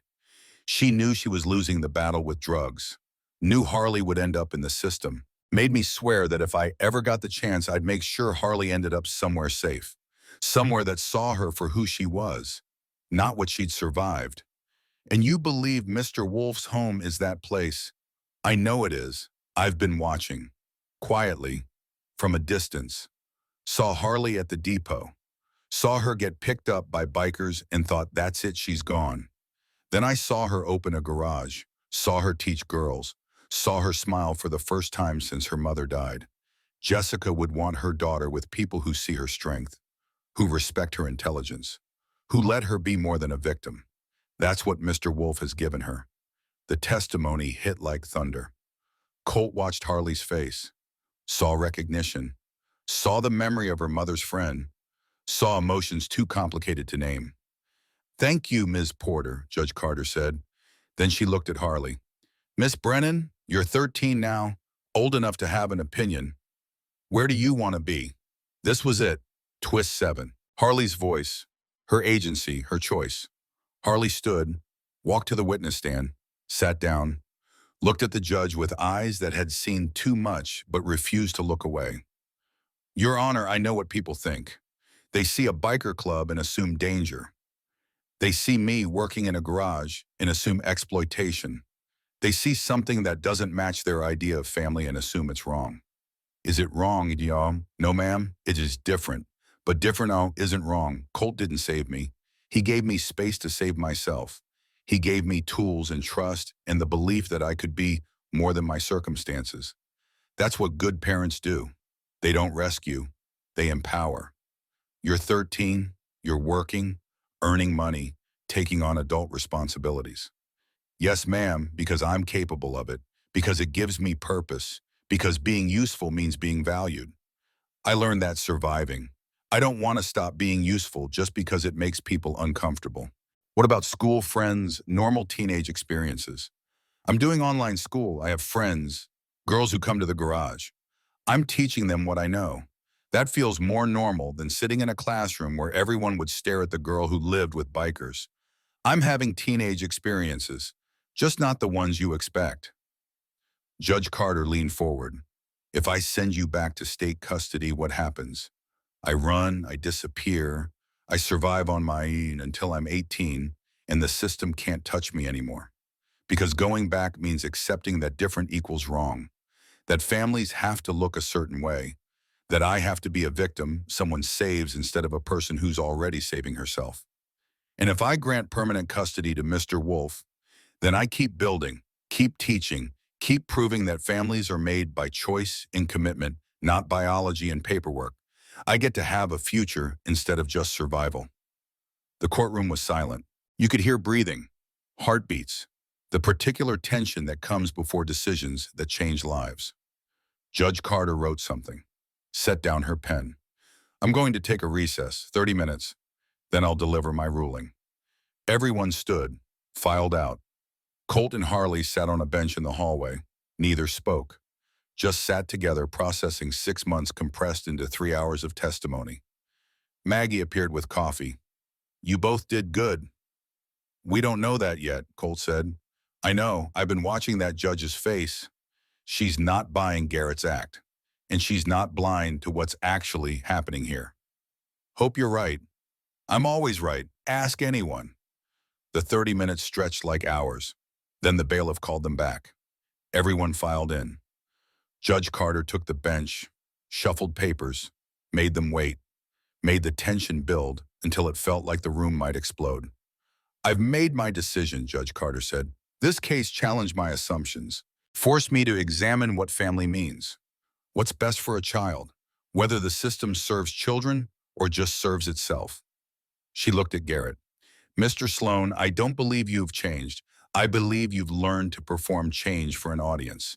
Your history with Miss Brennan is documented despite your efforts to erase it. Your motivation for seeking custody is transparent. You're not getting her back. Garrett's face went red. His lawyer whispered something. He stayed seated. Judge Carter turned to Colt. Mr. Wolf, 6 months ago I had serious concerns. A single man, motorcycle club, criminal record, everything that usually indicates an inappropriate placement. But the evidence contradicts my assumptions. Miss Brennan is healthy, educated, thriving, building skills and teaching others, contributing to her community. That's not exploitation. That's good parenting. Colt's heart hammered. Harley gripped his hand. However, Judge Carter continued, this placement remains unconventional, requires continued oversight. Therefore, here's my ruling. Permanent custody granted to Colt Wolf with the following conditions. Continued involvement of Magnolia Sutton as female guardian and godmother. Quarterly check-ins with CPS for the next 2 years. Continued education and psychological support. Miss Brennan's work in the garage continues only with proper safety protocols in reasonable hours. Understood. Yes, Your Honor, Colt and Bryn said simultaneously. Miss Brennan, this is permanent unless you decide otherwise. If at any point you feel unsafe or want a change, you have the right to petition this court. Clear. Clear, Your Honor. Harley's voice shook. Then we're done. Permanent custody granted. Miss Brennan, congratulations on your new family. The gavel came down. Final. Complete. Permanent. The courtroom erupted. Not chaos, just release. 6 months of tension breaking. The mothers applauded. The MC members stood. Even some reporters looked pleased. Stories with happy endings sold better than tragedies. Harley turned to Colt, tears streaming. Permanent, permanent. Really, really. She collapsed into him, sobbing, not sad crying, relief crying, the kind that comes when you have been holding your breath for 6 months and finally remember how to breathe. Colt held her, let her cry, let himself cry, let the courtroom see that bikers felt things too. Barbara Reed stood and walked out. defeated, silent. Sometimes crusades ended not with validation, but with being proven wrong. Garrett followed, face twisted with rage. His lawyer tried to calm him. Didn't work. They disappeared into the hallway. Out of Harley's life, permanently. Maggie appeared with a box of tissues. Told you I'm always right. They filed out of the courthouse into Arizona sunshine. Cameras waited. Questions shouted. Colt ignored them. Just walked to his bike with Harley beside him. Got on. Started the engine. Let it roar. Let everyone know they were leaving.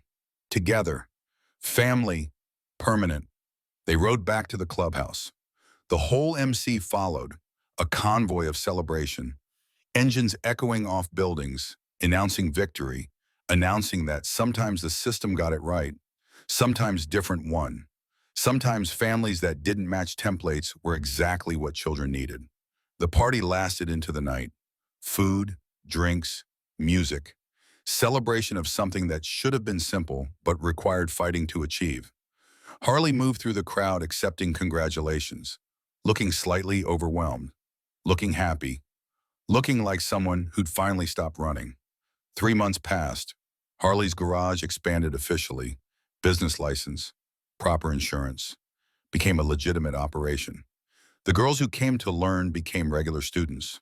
Harley taught classes, basic mechanics, advanced diagnostics, how to not be intimidated by tools or assumptions or people who said girls couldn't. Emma brought 5 friends. Those 5 brought more. By September 20, girls were rotating through the garage learning skills they'd never imagined possessing. Their mothers stayed, watched. Some started learning too. Turned out mechanical knowledge didn't have an age limit either. 6 months after the hearing, Harley enrolled in actual school, Copper Falls Middle School. The board that had rejected her before couldn't reject her now. Too much public support, too much proof she wasn't a threat. Just a kid who happened to live with bikers and fix motorcycles. The first day was rough. Stares, whispers, the reputation that preceded her. But Emma sat beside her in class. Other girls from the garage surrounded her at lunch, built a wall of acceptance that isolated the fear and ignorance. By October, Harley was just another student, exceptional at math and science, struggled with English, terrible at history, normal. Except she went home to a clubhouse instead of a house. Except her father wore leather and rode a Harley. Except she spent weekends teaching other girls how to rebuild carburetors. Normal was always relative anyway. 3 years passed like they do, fast and slow simultaneously. Days that dragged and years that flew. Harley grew, physically, emotionally, into someone who knew who she was and didn't apologize for it. At 16, she became the youngest ASE-certified mechanic in Arizona, passed 8 tests, earned credentials that made her more qualified than people who'd been working on cars for decades. Harley's garage stopped being a garage at a clubhouse and became an institution, a place where girls learned not just to fix things, but to believe in themselves. The Girls Who Wrench program expanded. What started as informal teaching became a structured curriculum. Harley designed it. Maggie helped with organization. Other female mechanics volunteered as instructors. They taught hundreds of girls across 8 states, showed them that competence mattered more than gender, that skills opened doors, that asking, if I fix your bike, will you keep me, could change everything. Thunder Valley MC's reputation transformed completely. They weren't dangerous anymore. They were the club that took in a homeless girl and gave her a future. The club that taught girls mechanics. The club that proved families could look different and still work.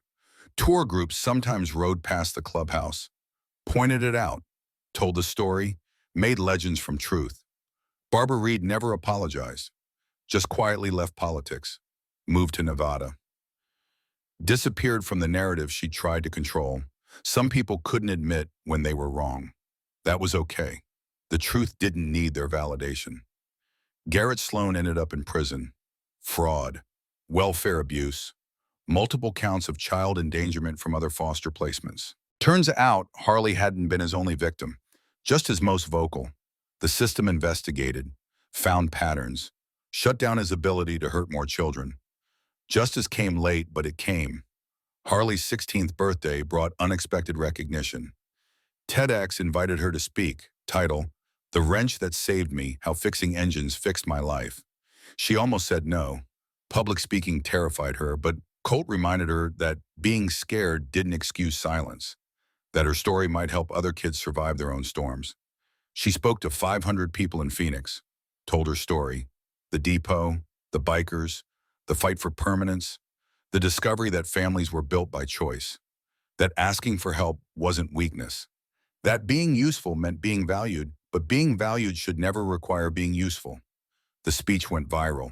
2 million views in a week, comments from foster kids, from runaways, from people who saw themselves in her story, from mothers who wanted their daughters to believe they could do anything, from men who realized protecting didn't mean limiting.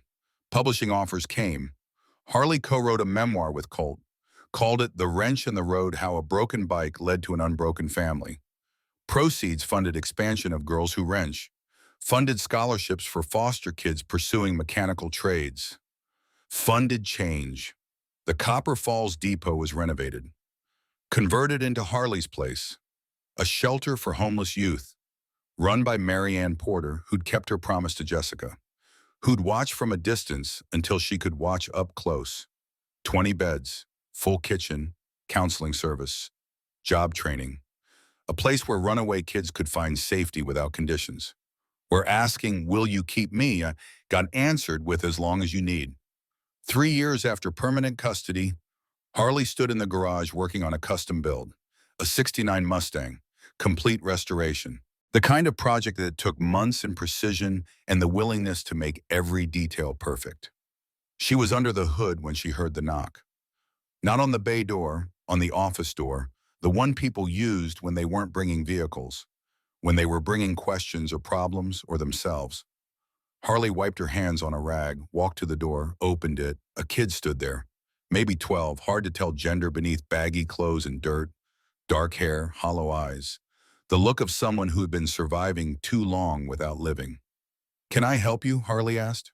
The kid stared at her, at the garage, at the bikes and tools and evidence of purpose, gathered courage from somewhere deep, asked the question that changed it everything. "I heard you help people. I can fix things. Cars, bikes, whatever. If I fix something for you, will you keep me?" Harley's breath caught. Time folded. She was 12 again, standing in a depot asking the same question, getting an answer that rewrote her future. Now she stood on the other side, the one who could answer, the one who could change a story. She looked at the kid, saw herself, saw every runaway who'd learned that being useful was the only currency that mattered, saw the desperate hope mixed with certain expectation of rejection, saw what happened when the world failed children and they learned to stop expecting rescue. Behind her, Colt appeared. He'd heard the knock, heard the question, recognized its weight. He stood beside Harley, didn't speak, just waited. This was her answer to give. Harley smiled, small but real. "Let's see what you can fix. But first, are you hungry?" The kid nodded, suspicious and hopeful, confused about which emotion to trust. "Come on then, food first, then we talk about keeping. Then we figure out what happens next. Sound good? You're not going to call someone CPS police. Not unless you want me to. This is your choice. You walked in asking for help. We don't turn that into a trap. We just help. That's what family does." The kid stepped inside, cautious, ready to bolt, but choosing to trust because trust was the only option left. Harley closed the door behind them, looked at Colt, saw the pride in his eyes, saw the recognition of the cycle completing. The rescued becoming the rescuer. They walked to Maggie's diner, 3 of them. The girl who'd been saved, the man who'd done the saving, the kid who needed saving now. They sat at a booth, ordered food, started the conversation that would determine whether one more story got rewritten from tragedy to possibility. "What's your name?" Harley asked. The kid hesitated. "Does it matter?" "It matters. Names matter. Being seen matters. Being known matters. So what's your name?" "River." "Okay, River, I'm Harley. This is Colt. We're going to help you. But first I need to know, are you running from something dangerous? Someone who's hurting you?" River nodded. Then we need to be smart about this. Legal if we can, other options if we can't, but you're not going back to danger. That's not negotiable. Understand, why are you helping me? Because 3 years ago, I stood in an abandoned train depot and asked a stranger to keep me if I fixed his bike. He said yes, changed everything. Now you're asking the same question. I'm saying yes. That's how this works. We get saved, then we save others. It's a cycle. You're part of it now. River's eyes filled. I don't have anywhere else to go. Then you're in the right place because neither did I, and look how that turned out. They ate, talked, started the process of figuring out next steps. Bryn would get involved. The system would be navigated. Harley's place would provide temporary shelter. Colt would probably seek another custody arrangement. The pattern would repeat because the need never stopped, and neither did the people willing to meet it. Outside, the Arizona sun climbed toward noon. The sky stretched endless and blue. Motorcycles lined the street outside the diner. Thunder Valley MC meeting for lunch. Brothers gathering because that's what brothers did. Supporting each other, supporting the family they'd built, supporting the girl who changed everything by asking one impossible question. Harley looked at River, saw the fear and hope, saw the calculation of whether to trust, saw herself 3 years ago, saw every kid who'd ever been failed by systems designed to protect them, saw the particular weight of surviving alone and wondering if it would ever end. You're going to be okay, Harley said. It's not going to be easy. It's not going to be fast. But you're going to be okay.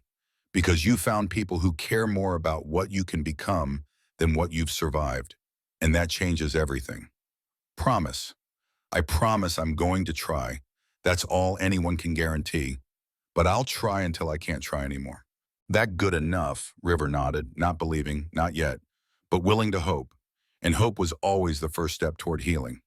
Colt watched the interaction, saw Harley taking her place in the cycle, saw her becoming what he'd been 3 years ago, the person who stopped, who said yes, who gave chances when the world said no, saw her growing into someone who understood that families were built, not born, that keeping people meant choosing them every day, that love was action wearing 1,000 different faces. They finished eating, walked back to the clubhouse, started making calls, started the process, started another fight for another kid who deserved better than what they'd gotten. The fight would be long, complicated, exhausting, and absolutely worth it. Because that's what they did now, Thunder Valley MC, the club that took in strays and turned them into family, the club that proved different could be good. That protection meant empowerment. That asking, will you keep me, should always get answered with yes, as long as you need.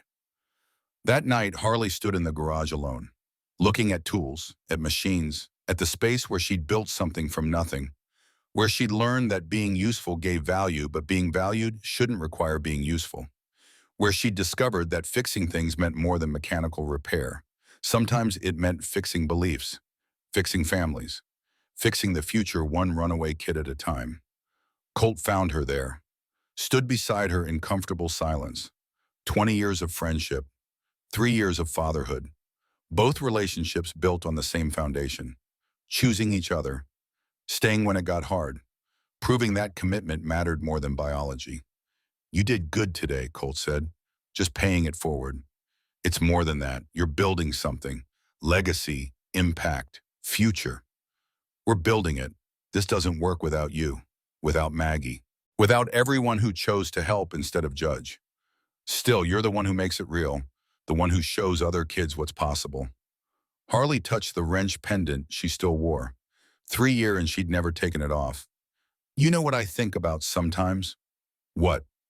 What would have happened if you'd driven past that depot? If you'd decided I wasn't your problem? If you'd chosen easy over right? I didn't, though. But you could have. Most people would have. But you stopped. You said yes. You changed everything. Colt looked at the girl who wasn't a girl anymore. 16, strong, capable, becoming someone who changed other lives the way hers had been changed. You changed things too. You asked the question, you fixed the bike, you took the chance. Courage goes both ways. It was terrifying. Still is, every time. But you do it anyway. That's what makes it courage. They stood together, looking at the garage that had become more than a garage. That had become a symbol, proof that asking for help wasn't weakness. That being kept meant being chosen, that families were built by people who refused to drive past when someone needed them. Outside, thunder rolled across distant mountains, a storm coming, bringing rain and wind and the particular violence of desert monsoons, but also bringing life, renewal, the promise that dry things could bloom again with enough water and time and care. Harley smiled, looked at Colt. Another storm. Always another storm. And another kid who might need saving. Probably. Good. Let them come. We've got room. We've got tools. We've got family. We'll keep saying yes until we can't say yes anymore. That's a lifetime commitment. I know. That's the point. They walked back to the apartment. River was upstairs sleeping in the bedroom that used to be Harley's, that would now belong to someone else who needed it. Harley would take the couch, then eventually her own place, then eventually her own family, but always connected to this one, always part of Thunder Valley, always remembering where she came from and how she got here. The storm arrived at midnight. Rain hammered the roof, wind rattled windows, lightning illuminated the desert in brief violent flashes. But inside the clubhouse, people slept safe, protected, kept. In the morning, the storm would pass, the sun would return, another day would start, and somewhere in Arizona, another kid would be running. Another child would be surviving alone. Another desperate voice would ask an impossible question. And when they did, Thunder Valley would answer, would say yes, would keep their promise to keep anyone who asked. Because that's what they were now. Not just a motorcycle club, not just a family, but a cycle of salvation that perpetuated itself, that grew with each person saved who learned to save others. The wrench that saved Harley saved River. River would save someone else. That someone would save another.